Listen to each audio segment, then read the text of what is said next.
Okay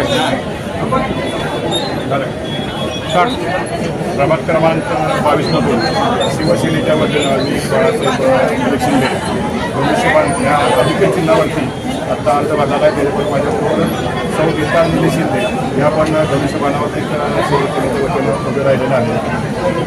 यावेळेला प्रभाग क्रमांक 22मधून जे पहिले प्रतिनिधी होते त्यांनी कोणत्याही प्रकारचा विकास न करता नुसतंच उमेदवारी आता वेळेला घेतलेली आहे. प्रभाग क्रमांक 22मध्ये अनेक प्रश्न आहेत, रस्त्याचे असतील, गटांचे असतील. 5 वर्ष म्हणजे कोणतीही कामं दाखवण्यासाठी त्यांच्याकडून झाली नाहीत. त्यासाठी जनतेतून आवाज उठवल्यामुळे मी शिवसेनेच्या वतीनं धनुष्यबाण या चिन्हावरती प्रभाग क्रमांक 22मधून दोन्ही उमेदवारांची महिला आणि गटातून शिवसेनेच्या वतीनं धनुष्यबाण या चिन्हावरती आपण निवडणूक लढवतो. प्रचंड ताकदीनं आणि जनतेच्या विश्वासावरती आपण येणार आहोत. आणि या मला जे तिकीट मिळालेलं आहे ते आदरणीय उपमुख्यमंत्री एकनाथजी शिंदे साहेब आणि आताचे पालकमंत्री शंभूराज देसाई यांच्या वतीनं मला एक तिकीट देण्यात आले. त्याचबरोबर कणसे साहेब, साताराचे प्रमुख निलेश मोरे आणि जिल्हा प्रमुख रणजितसिंह भोसले या सर्वांच्या सहकार्यामुळे मी आज शिवसेनेच्या वतीने या ठिकाणी लढवणार आहे.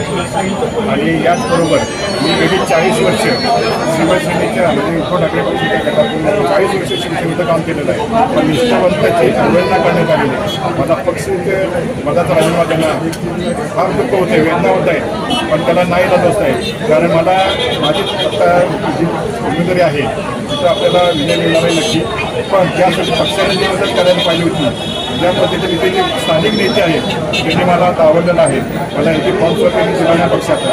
त्यामुळे मी रात्रीच काल निर्णय घेतला की मी शिवसेना पक्षातून धनुष्यबाणाची मदत फक्त असं याचं वाटतं की गेली 40 वर्ष मी काम करून सुद्धा पक्षाला तेवढी किंमत राहिली नाही. किंवा स्थानिकच्या लोकांच्या त्रासाला कंटाळून मी पक्षाचा राजीनामा दिला आणि यापुढे शिवसेनेचं एकनिष्ठ शिवसेनेमधूनच काम करणार.